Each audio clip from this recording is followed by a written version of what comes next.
We use the roots as a source of anything. So we might thought that if we use roots and the water can feed animals, the water can feed people. Also, we emphasize a group of salmon that is called the run. We search about that. As a narrative designer, I watch and read so many articles about salmons. I wanted to eat salmon. You can show these. So I'll show some of the screenshots first. So we went for a pixel art style. This is a game where you basically control a run of salmon that is going back to its roots, meaning that the place where they were born. Why? Because biologically that's what happens. Biologically, the salmon species born in the river and then grow in the ocean.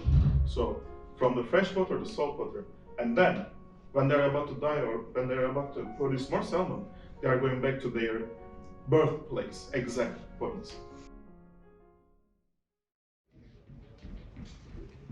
So we were inspired by the symbiotic relationship between trees and mushrooms. So the trees will give mushrooms they give trees the nutrients and also transport sugars between like young trees and old trees, and also get some share of this sugar.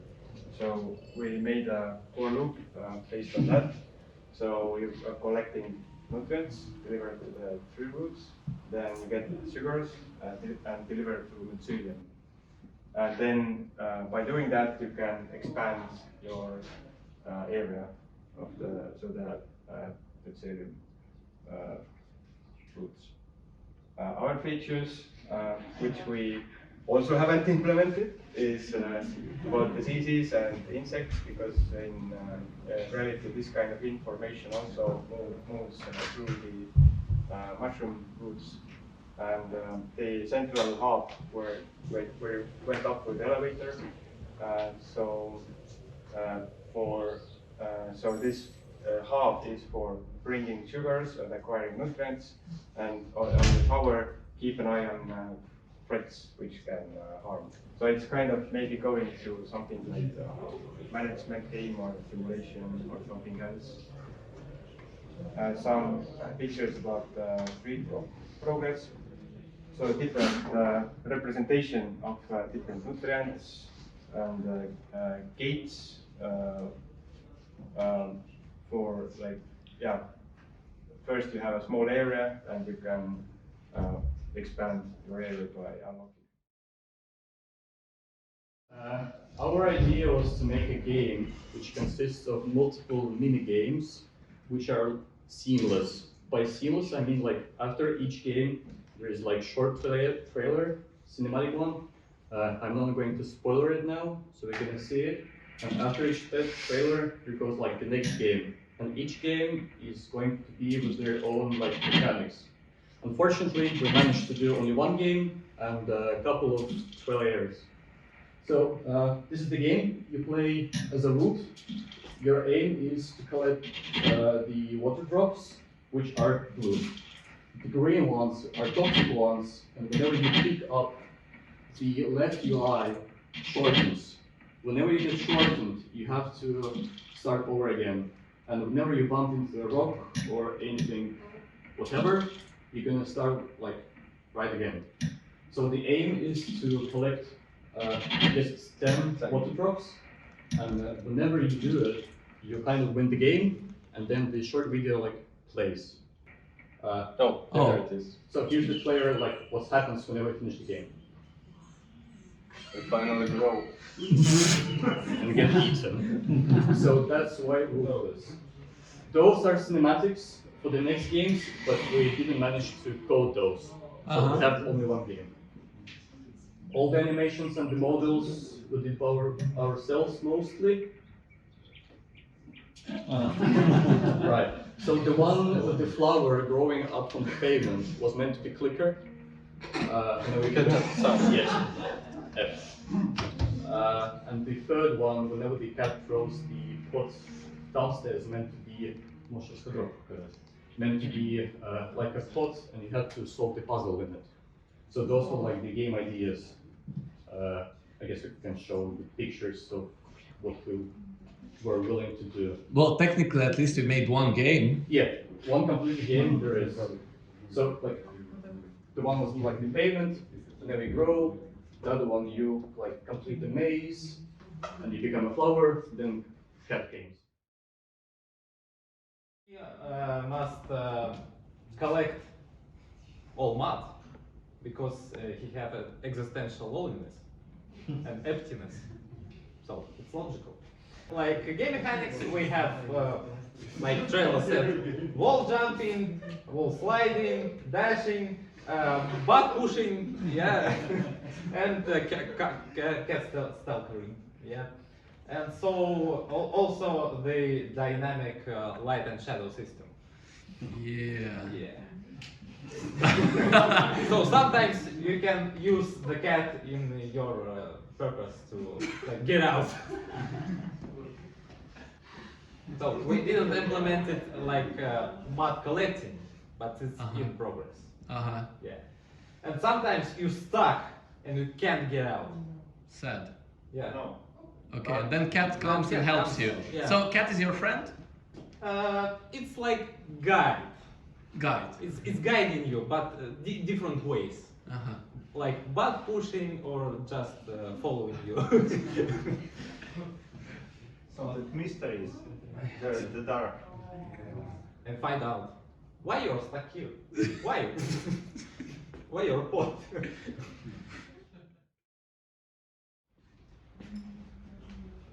So, what our game mechanics we're using?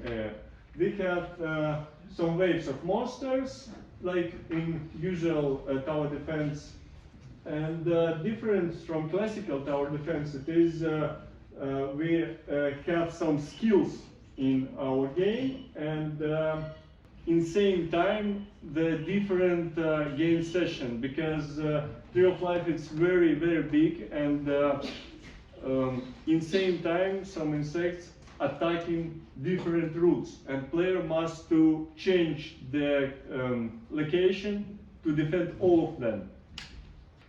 Our interface example, here the Fenrir, he's sleeping, and here the towers. So, and we have the tree.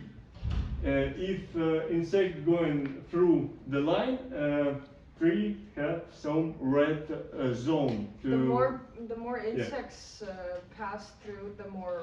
This is tower upgrading system.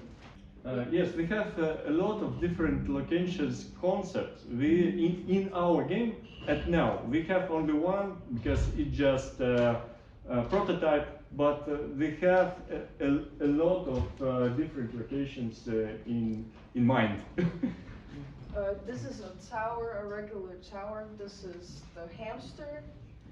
The mice throw the acorn. And some kinds of enemies. And these are the enemies. Okay, hello, we're Team Shrooms, and we made a game about growing mushrooms and mycelium. We decided to make a game about basically expanding on mushroom environment and restoring balance to the nature and cleaning trash. So it's best if we just get right into it and show you the game itself. The art style was essentially a hand-drawn style mixed with digital paint over, and then importing that into Blender and animating it in Blender. So it's a very interesting art pipeline, but it made it look pretty cool, I would like to say. We also have a reactive soundtrack, which I hope I can... Okay, check it out. Yeah. I can adjust if you want. It's fine. The more you expand your mushroom kingdom, the more instruments you will unlock in the soundtrack. So let's start. Let's skip the tutorial and get right to planting shrooms. And you have 5 minutes to plant shrooms in the most kind of economic way possible. and you have to clean the trash as well to collect spores. And spores are going to be your score at the end of the game. There are 3 types of shrooms. There are basic shrooms, generating shrooms, and destructive shrooms. And you can lose the game. So the gist of it is that when you plant shrooms, first they grow, but they can also grow old. So if they grow too old, you have to remove them, or otherwise they will start to drain your spores, meaning that you will be at a deficit and eventually you will lose the game if you go into negative spores. So yeah, different types of shrooms react in different ways, and if I put shrooms together, they will start to unlock newer types of shrooms. So the goal is to collect all 10 shrooms that we have in the game and survive while doing so, which is actually kind of hard. It might be even too hard. And yeah, some shrooms also spawn critters or plants, like we have moss growing here from the moss shroom. We have trash bags here that we can clean. We have a 3-headed frog cat shroom that basically eats everything near it. Well, let's see if I can get enough spores to unlock it. 45, and I can put it here, and it will start to kind of gobble everything up. And that will give you more spores to work with. And yeah, the point of the game, even the butterflies get eaten. Yeah, the goal of the game is to unlock all the shrooms and get the highest score. We had pencil drawings as the base, which were then ported into, what program did you use? Blender. Yeah, Blender, yeah. Blender, and what did you use for digital painting? Medibang, yeah. Medibang? That's a manga software, right? It's a manga software. Yeah. Anyway, and then there was a digital paint over for these, and yeah, in Blender they were animated. Yeah, we got a lot of cool art here. Oh yeah, here's some colorized versions. And then, yeah, we threw all that stuff into the game. Oh god, that's... there's a video of me in the sauna throat singing, because that's also in the game. When you unlock the last mushroom, then you will hear me throat singing. Do you have just the last throat singing? The last... Do we have the...